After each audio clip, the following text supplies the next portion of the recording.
اور حکم. اچھا آپ کے پاس سے ضمناً ایک سوال ذہن میں آ گیا جی. جی جناب. مفتی اسحاق صاحب کے نا ابھی ان کی وفات کے بعد کسی ان کے شاگرد وغیرہ کے پاس کوئی پرانی شاید چیز پڑی تھی, کوئی شیعہ شخص ان کے پاس آیا جو کہ کوئی عالم دین تو نہیں تھا, وہ کوئی ڈاکٹر وغیرہ یا کوئی اس قسم کا کوئی دنیاوی طور پہ پڑھا لکھا کوئی ہمارے جیسے ہی بندہ ہوگا, بیچارہ دینی طور پہ کوئی اتنا بڑا اسکالر نہیں تھا, لیکن اس نے آ کے اسحاق صاحب سے جب بحث شروع کی نا تو کہ تقیہ پہ بھی بحث چل گئی. تو اس نے اسحاق صاحب کو کہا کہ ائمہ اہل بیت تقیہ کرتے تھے, تو اسحاق صاحب نے اس سے کہا کہ بھئی بات یہ ہے کہ تقیہ میں مانتا ہوں جائز ہے, بالکل کرنا بھی چاہیے, لیکن یہ تقیہ جائز ہے میرے جیسے بندے کے لیے. امام یا نبی کہتے ہیں اگر تقیہ کر لے گا تو پھر تو دین کا تو وہ پتہ ہی نہیں چلے گا کہ اصل کیا اور اس میں تقیہ کون سا ہے. اچھا یہ انہوں نے دلیل دی. اچھا اگر میں آپ کو بخاری سے ثابت کرتا ہوں بھائی,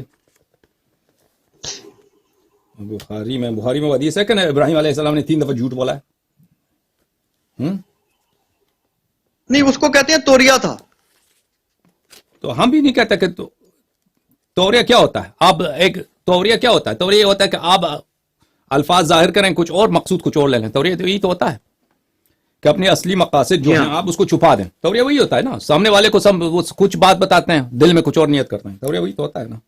سامنے والے تو اگر بعد میں پتہ چل جائے وہ تو کہہ سکتا ہے کہ آپ نے جھوٹ بولا, لیکن اس میں جو نص الفاظ ہیں حدیث میں آپ کے وہ یہی ہے کہ نبی کہاں گیا کذب ابراہیم,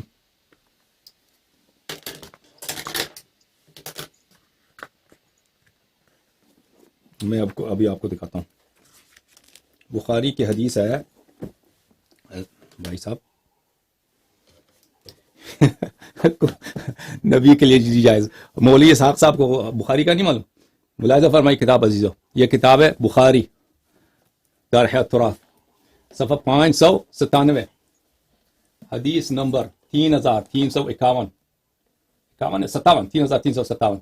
قال رسول اللہ صلی اللہ علیہ وآلہ وسلم لم یکذب ابراہیم الا ثلاثا. ابراہیم علیہ السلام نبی جو پیغمبر ہیں انہوں نے 3 دفعہ جھوٹ بولے. 3 دفعہ جھوٹ بولے. ایک دفعہ انی سقیم, وہ ایک دفعہ فعلہ کبیرہم, بتوں کا جو بڑا بت ہے انہوں اس نے مار دیا ہے, اور ایک دفعہ یہ ہے کہ اس کے ایک پاس جا رہے تھے کہیں, ان کی بیوی تھی کافی خوبصورت. لا الہ الا اللہ. آپ لوگوں نے انبیاء کے متعلق اپنی کتابوں میں کیا نقل کیا؟ ایک بادشاہ تھا, اس کی بیوی پسند آئے تو بولا یہ کون ہے؟ بولا کہ یہ میری بہن ہے. کہا بھیج دو اس کو, بھیج دیا بادشاہ کے پاس. ٹھیک ہے نا. یہ اس کی اگلی حدیث ہے تفصیل کے ساتھ. اسی حدیث کے فوراً بعد جھوٹ کی تفصیل بھی ہے. ٹھیک ہے نا. تو ثلاث کذبات, لفظ کذب جھوٹ کو بولتے ہیں. لفظ کذب جھوٹ کو بولتے ہیں. جب آپ کے اپنے مذہب میں ہے کہ ابراہیم علیہ السلام نے جھوٹ بولا ہے, جھوٹ بولا ہے, اور یہ بھی بولا اپنے عورت کو تقیہ کے طور پر, اپنی بولا یہ میری بہن ہے, پھر اس کو بادشاہ کے پاس بھیجا کیونکہ بادشاہ کو پسند آئے اس کی خوبصورتی. ہاں تو پھر آپ ہمیں کہتے ہو کہ تقیہ کیوں ہے تمہارے مذہب؟ اور بتاؤ.